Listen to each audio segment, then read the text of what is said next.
siemka, z tej strony Petrol Beast. Znowu znajdujemy się na lotnisku, albowiem wyruszamy w podróż kolejną motoryzacyjną. Tym razem do, jak widać po moim ubiorze, zimowej krainy, do zimowego motoryzacyjnego raju, czyli Finlandii. Lecimy tam już w sumie drugi raz, bo byliśmy już w zeszłym roku w tym miejscu, ale w tym roku lecimy z kimś naprawdę bardzo wyjątkowym mojemu sercu, albowiem chyba z moją ulubioną, tak można powiedzieć, marką samochodu. Dokładnie tak. Lecimy do Laponii, lecimy na zamarznięte jeziora koła podbiegunowego w lodowej Finlandii. Obecnie jest tam temperatura w okolicy minus 23 stopni Celsjusza, więc jest delikatnie chłodniej niż teraz. Ja już się nie mogę doczekać, bo szczerze powiedziawszy jaram się na maksa. Program jest bardzo napięty, także nie będę teraz już przeciągać, więc widzimy się na lotnisku w Helsinkach, a następnie w Kitili. Do zobaczenia.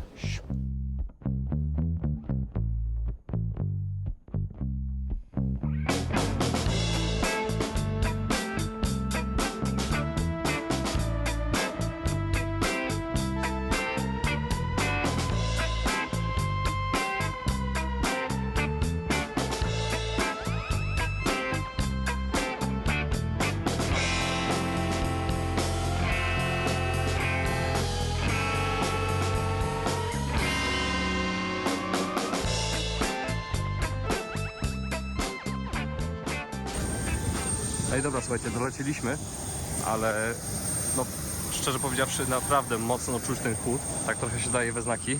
Czuć, że jest dosyć duża wilgotność. Jest godzina mniej więcej 15 czasu lokalnego. Zobaczcie, słońce już praktycznie tam za samolotem bardzo ładnie zachodzi. I takie oto bardzo małe i klimatyczne lotnisko w Kitilia. Ale pięknie to wygląda i zobaczcie, da się sypać grysikiem, a nie tą pieprzoną, zasypioną solą. A cóż, Finlandia ma trochę więcej tego śniegu i mają więcej doświadczenia. Moi drodzy, jesteśmy już w pokoju hotelowym, dotarliśmy i jestem bardzo mile zaskoczony, albowiem pokój ten przypomina bardziej coś w stylu, no, mikrokawalerkę, a nawet plus, bo zobaczcie, jak tutaj sobie wchodzicie, mamy tutaj cały aneks kuchenny, bardzo ładnie wyposażony, mamy zmywarkę, lodówkę, mikrofalę, mamy toaletę, a oprócz tego, i to jest właśnie to, co jest fajne w Finlandii, bardzo fajna wanna z jacuzzi, ale to jest jeszcze nic. Słuchajcie, zobaczcie. Obszerny prysznic i prywatna sauna w pokoju z widokiem na sypialnię. Czy to nie jest zajebiste? Powiedzcie mi. Dobra, chodźcie. Oprócz obszernej sypialni, oczywiście z aneksem takim, wiecie, do siedzenia sobie, kanapą i tak dalej, mamy dosyć obszerne łóżka, no i gadżety, jak to na takiej każdej imprezie filmowej. Kurteczek nie dostaliśmy tak jak na Porsche, ale takie całkiem znośne czapki Audi Driving Experience. Potem co mamy? Tutaj worek na WF i parę takich szmacianych rękawiczek. No i oczywiście przywitanie Herzlich Willkommen Audi Driving Experience. Także zapraszam jeszcze tutaj. Teraz Wam tego nie pokażę, bo niestety jest trochę słabe światło, ale jesteśmy na górce i obok nas jest kurort narciarski. Zobaczycie to dosłownie jutro rano, kiedy wstanie słońce, bo podobno pogoda ma być super fajna, przejrzysta, tylko mroźnie po minus 20 kilka stopni. Rozpakowujemy się i idziemy powolutku na kolację.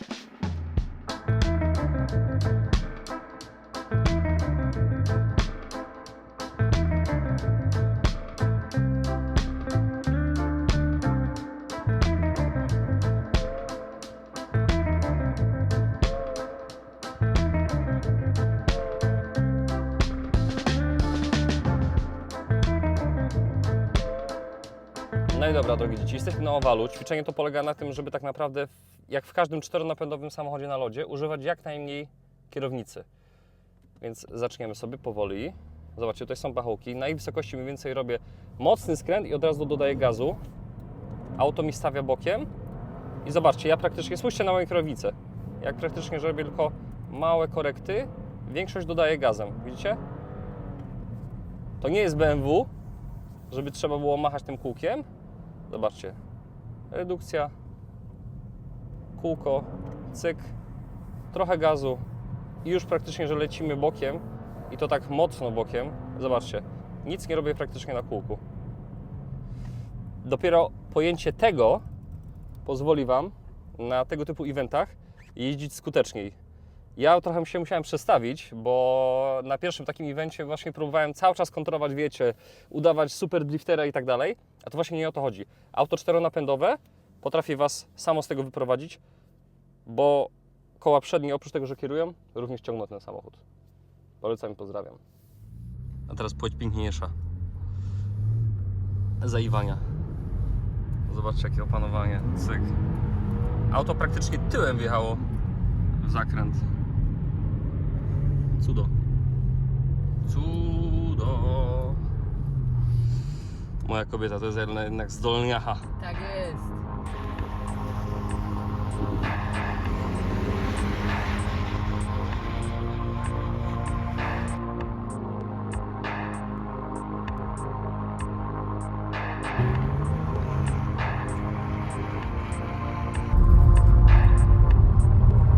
Hej, ale tu nie wolno parkować. Ja tylko chciałem zaznaczyć, że wszyscy tak biadolą, że o Jezu, wyłączaj silnik, jak tankujesz. A tutaj proszę, ewidentnie pokazane jak krowie na rowie, że wolno tankować, trzeba po prostu tylko nie palić papierosa wokół dystrybutora.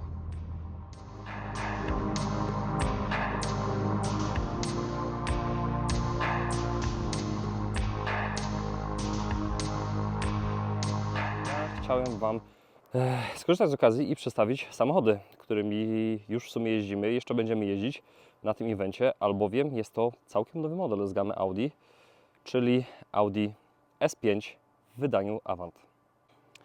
Tutaj jeszcze szybki rzut oka na hotel nasz położony tuż przy stoku narciarskim, który pomimo, zobaczcie, ogromnych opadów śniegu, tak czy inaczej jest naśnieżany, ponieważ on jest czynny z tego co mi wiadomo chyba do późnego kwietnia albo nawet późnego maja.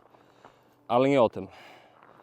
Audi S5 w wersji Avant, czyli kombi w języku Audi. Samochody, którymi śmigamy, już trochę się z nimi zapoznaliśmy. Pierwsze 2-3 godzinki zajęć za nami. I cóż mógłbym powiedzieć na temat tychże modeli? Przede wszystkim zacznijmy od silnika. 3.0 V6 to zostało. Co się zmieniło względem poprzedniego modelu, czyli no de facto S4? No to po pierwsze, jak sami słyszycie, nomenklaturę, bo to już nie jest 4, tylko 5. Auto otrzymało nie silnik wysokoprężny, tak jak to było w poprzedniej S4, tylko z powrotem powrócili do koncepcji silnika benzynowego. I tak jak widzicie, bardzo ładnie tutaj widać na załączonym obrazku, jak wydechy 4 oczywiście, bo to jest SK, bardzo ładnie wystają na tym ośnieżonym tyle. Pierwsze wrażenia są takie, że ta 3-litrowa V6 bardzo ładnie ciągnie, bardzo przyjemny jest ten motor, ten układ miękkiej hybrydy bardzo łagodnie tutaj odpala ten silnik, więc praktycznie w ogóle tego nie czuć. Nie ma to już w ogóle z tego systemu start-stop. Tutaj wszystko dzieje się tak naprawdę bardzo łagodnie. Te samochody są wyposażone, tak jak mówię, w silniki 3-litrowe, przy czym chciałbym tylko trochę ponadrzekać na jedną rzecz z tym motorem, albowiem trochę ten dźwięk nie jest taki zbyt sportowy. W sensie wydaje mi się, że chyba tutaj nie ma nawet klap wydechu, ale możemy spojrzeć za chwilkę. Są czy nie ma? Nie, chyba nie ma. Czyli tak naprawdę cały czas jeździmy w trybie w cudzysłowie dynamic wydechu. No nie jest to jakoś zbyt emocjonujący dźwięk. Po prostu no, wyje trochę tak jak 2-litrowa rzędowa 4. Tak tutaj po prostu 6 cylindrów sobie no, bardziej wyje. Nie jest to jakiś może super przepiękny dźwięk ze środka, ale doceniam to, że Audi nie pompuje tego dźwięku przez głośniki, tylko po prostu słyszycie dźwięk dolotu pod maską. Przy czym z tyłu już jest całkiem inna historia, ponieważ jak się słyszy ten samochód, jak przejeżdża obok Was, szczególnie na tym, wiecie, pełnym wciśnięciu gazu, no to bardzo ładnie on sobie brzmi.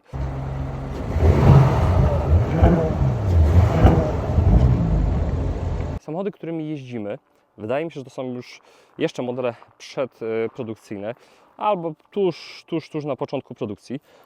Zobaczcie, tutaj mamy ten nowy znaczek Audi, czyli już nie aluminiowe 4 pierścienie, tylko po prostu taki plastik, trochę chamski, wtopiony w kolejny plastik. Tutaj pewnie znajduje się jakiś, nie, może jeden z radarów, tutaj kolejny, tutaj także kolejny collision warning.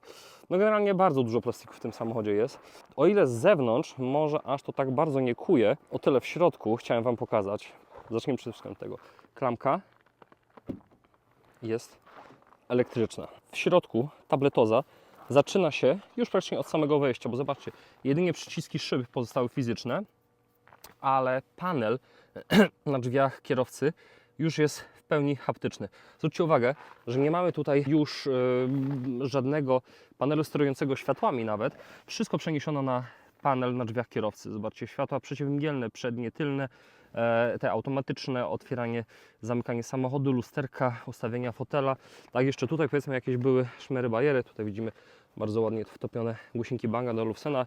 Tak, tutaj już no, trochę niestety zaoszczędzono. Co jest na pewno na plus, to ogólnie kolor tapicerki, bo tutaj trochę nam śnieg stopniał, ale zwróćcie uwagę, że ten bordowy kolor przepięknie się tutaj komponuje w te akcenty, bardzo ładnie im wyszły i szczerze powiedziawszy, same fotele są świetne, bo oprócz tego, że fajnie trzymają na boki, bo tutaj zdecydowanie zastosowano lepsze te boczki, aniżeli w poprzednich Audi i RS4 z tymi zwykłymi fotelami i RS6 takiej nawet jak ja mam, czy na tych nowych RS6. Jeszcze jedną fajną rzeczą jest to, że przy tych sportowych fotelach mamy wentylację, a oprócz tego, zwróćcie uwagę, coś czego RS6 przy takich fotelach mieć nie może, czyli masaż foteli.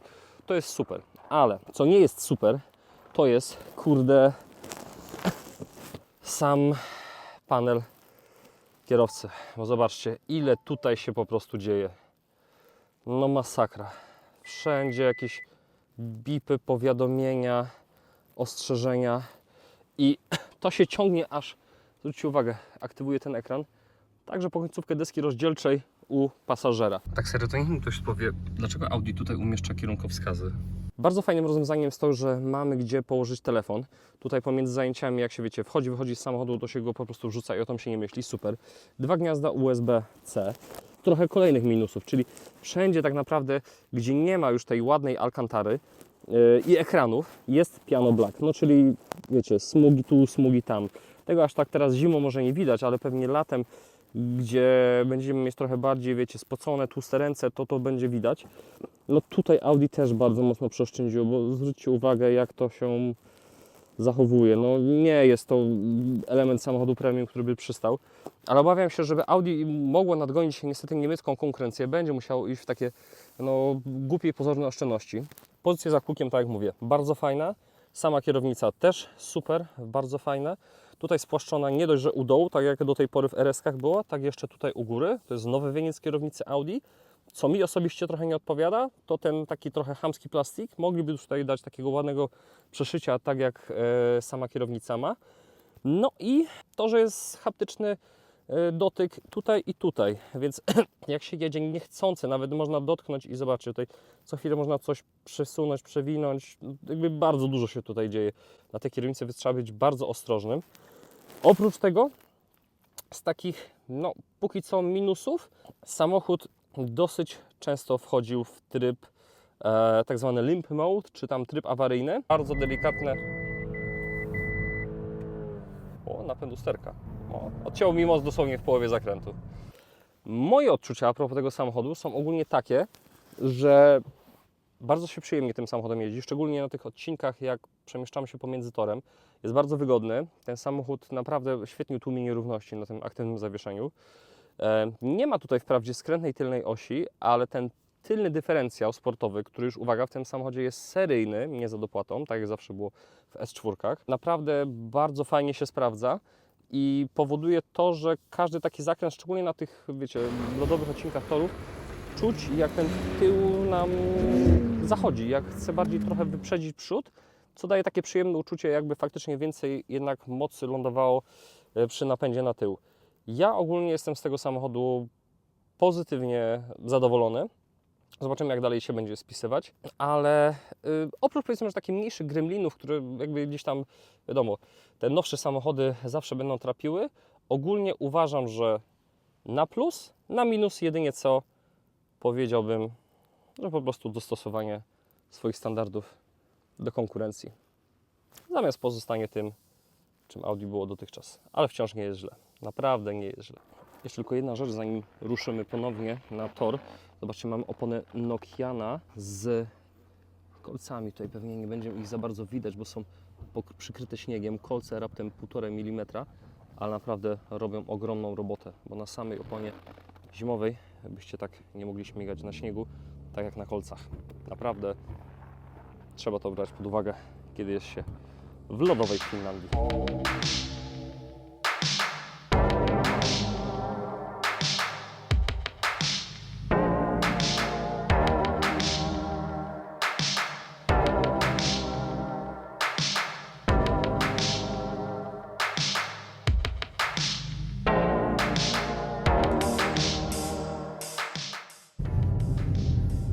Czasami bywa i tak. Ale spokojnie. Traktor is coming.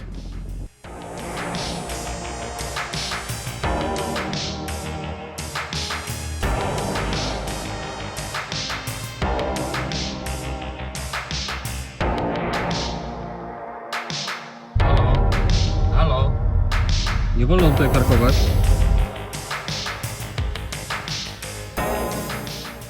Właśnie sobie zakończyliśmy pierwszy dzień jazdy, a jak gdyby w ogóle ktoś z Was pytał, jakie są ceny paliw na stacjach tutaj na północy Finlandii, to oto są ceny, oczywiście w euro.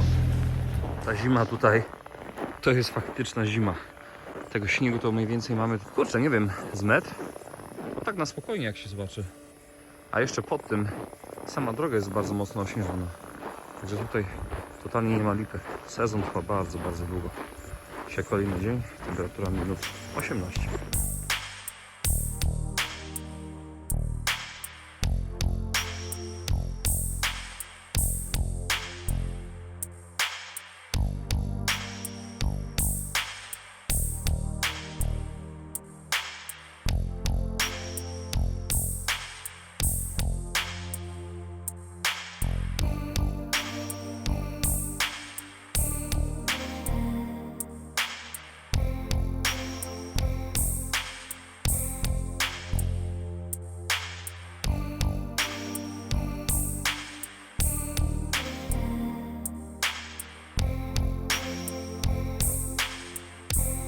Ale powiem Wam, że naprawdę jestem bardzo pozytywnie zaskoczony tym samochodem. Spodziewałem się takiego trochę, no mówmy się, delikatnie miękkiego kapcia, no bo Audi S-ki do tej pory nieznane były z tego, że są jakieś szczególnie playful, a ten samochód pozytywnie bardzo zaskakuje. Zobaczcie, jakie kąty tutaj robimy na tym torze. Nic szczególnego nie robię, po prostu odpuszczam nogę z gazu i samochód sobie bardzo ładnie rotuje tyłem. Także skoro S5 tak się zachowuje, no to jestem ciekaw, co Audi zrobi z RS5.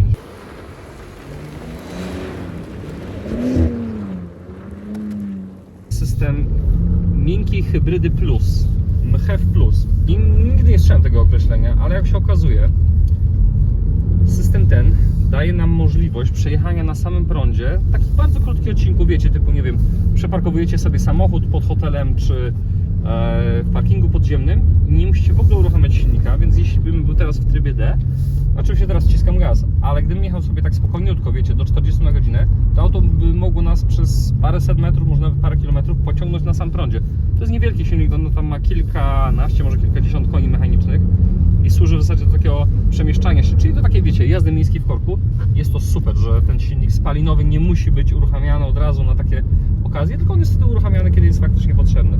Czyli na przykład tak jak teraz jestem w trybie Dynamic, jedziemy sobie sportowo i wówczas ten układ miękkiej hybrydy dodaje nam lepszą reakcję na gaz, jak na utrudniony silnik, szczególnie jak na Audi ostatnich lat, jest, powiedziałbym, bardzo dobra.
No i moi drodzy, to było tak naprawdę na tyle z tegorocznej edycji Audi Driving Experience na lodzie w Finlandii.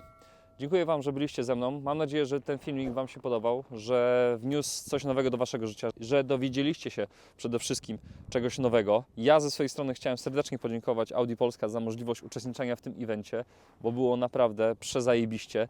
Szczególnie pogoda, tak widzicie, udała nam się. Każdego dnia mieliśmy przepiękne słoneczko, co tutaj w warunkach Finlandii nie zawsze jest oczywiste, uwierzcie mi. Do zobaczenia tak naprawdę na przyszłych tego typu eventach. Tymczasem trzymajcie się i do zobaczenia. Ciao!